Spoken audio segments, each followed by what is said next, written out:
Alright guys, welcome back to Addicted to Tinkering. This time doing something a little different.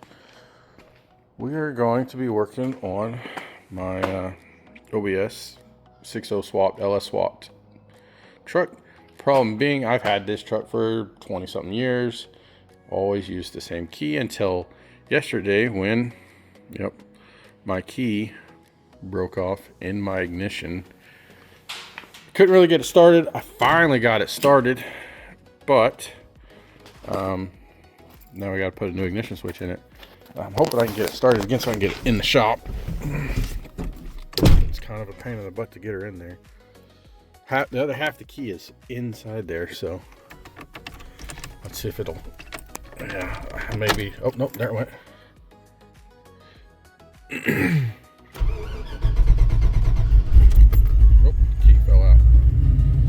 So let me get this in the shop on the lift, and I'll bring you guys back. I've never changed one of these, so we'll figure it out. All right, guys, we're in the shop on the lift now. I've never done this before, like I said, but I believe it starts. I have disconnected my battery out there. First, we're going to take this off. This is the horn. It looks like these old ones, I believe you just push down and twist on these wires, if I remember correctly. Hard to do this one-handed. Let's see here. Oh, come on. Oh, yep, there it went. Just push it down there and twist it, and it pops right off. All right. All right, so horn's off. Now we will need to pull the steering wheel, so we're gonna have to. Doesn't look like the steering wheel's probably ever been off, but we'll pull this clip off, and then we'll loosen this bolt, and then we'll use the steering wheel puller. Pull the whole steering wheel off. I want a clock where it's at. I want a good yeah. Okay, we'll be back. Let me get the steering wheel pulled off, and I'll come back and see what we can do. All right, guys, so I went to pull the steering wheel. I got the nut and that spring off, very simple, and I even went as far as like probably not necessary. In fact, I'm positive it's not necessary, but put some tape around and then mark so I can put the steering wheel back on exactly where it is. I don't know, it drives good. I'd like to put it back where it is, but in doing all this, I got the nut off and I was like, how do I get the steering wheel off? I have no steering wheel puller. I did not know that. I have every other puller under the sun. These are brake kits, right? Pulley remover. This is brake bleeding, compressor tester. All these pullers I have, and not one of these. I thought that would do it, maybe, but that's for an LS remote balance puller. Like, just power steering puller, regular pulley puller. None of these will pull the steering wheel. So what we're gonna do is run to town.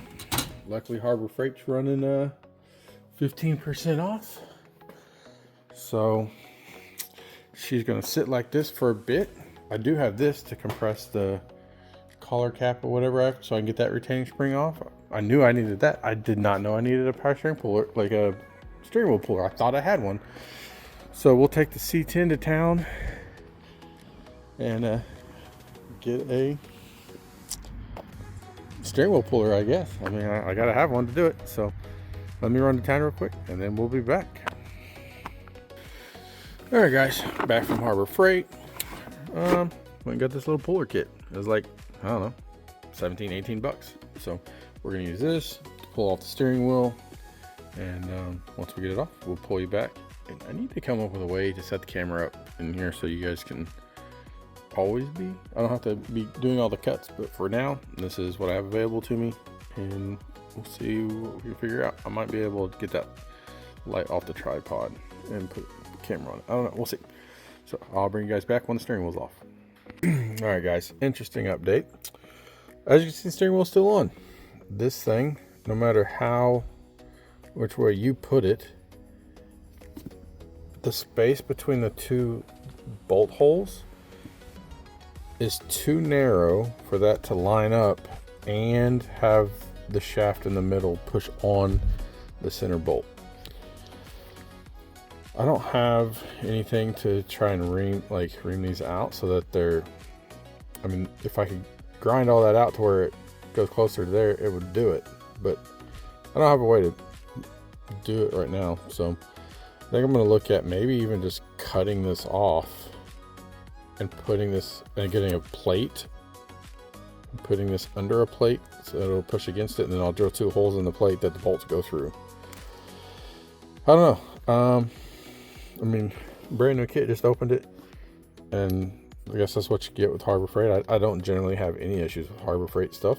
I mean, I don't use it enough that it, you know, I don't need the top quality. This one just happens to be so universal that it doesn't fit. So we'll see what we can come up with, and if I figure something out, I'll bring you guys back.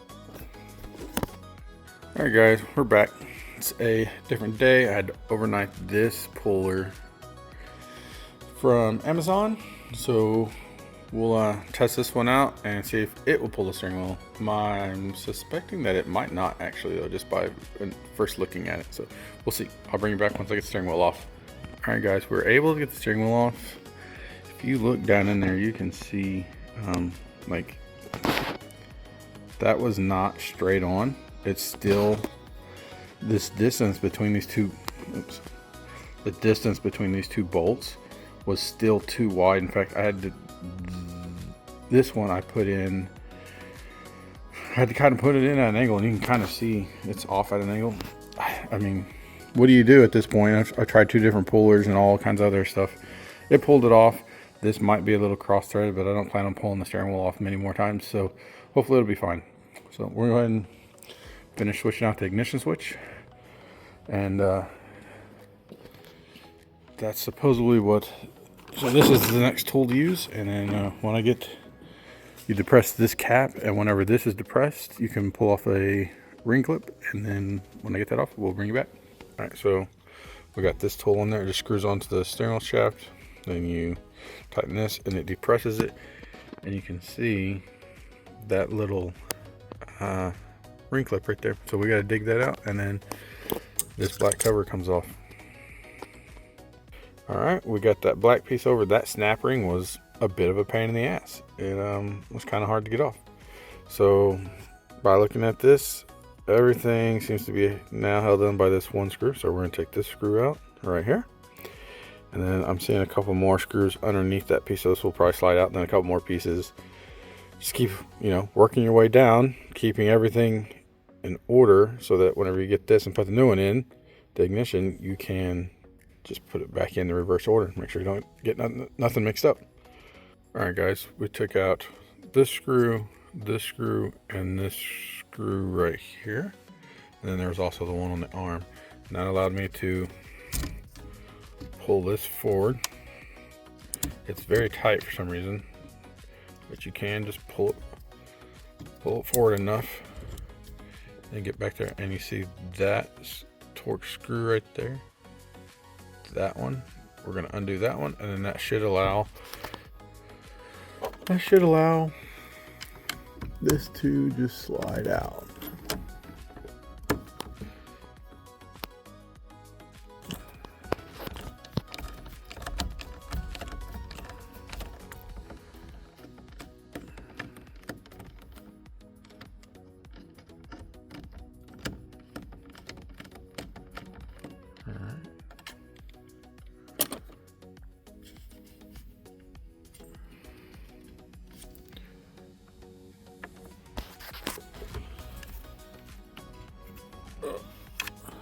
So that screw come out. That's what it looks like. And then if we did everything right, bam, there's the ignition switch. My key, I guess you can't really see it, but it is, yeah, you can kind of see it. It is stuck down in there, broke off. So let me get the new one in, and then we'll just reverse everything we did, and we'll try and start the truck. All right, we got the new ignition switch in. Seems to be functioning. Battery's disconnected, that's why you don't see any power, but so that's working. I don't remember telling you, so right here is your emergency switch, your button. You have to take that out too. I don't remember saying that or not. And then like this screw here, if you don't take it out before you remove this lever, which is your turn signals, you can just push it down to get to that screw. So push it down, get to that screw, all 3 of those screws, your emergency stops or your flashers, unscrew it, and then slide this out, put it in the ignition, and then just reverse everything. So let me get it all put back together, and then we'll start the truck. All right, guys, here we are. Moment of truth, new ignition. Oh, I don't have to jiggle anymore. That's kind of nice.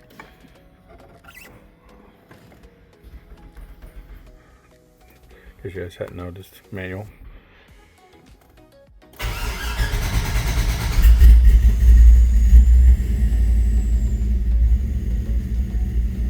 That's nice. That's a nice, smooth ignition now. So there you have it. That's how you put a new ignition in the what was this, 91 LS-swapped OBS Chevy with a NV3500 tranny. Cool. We'll see you guys next time.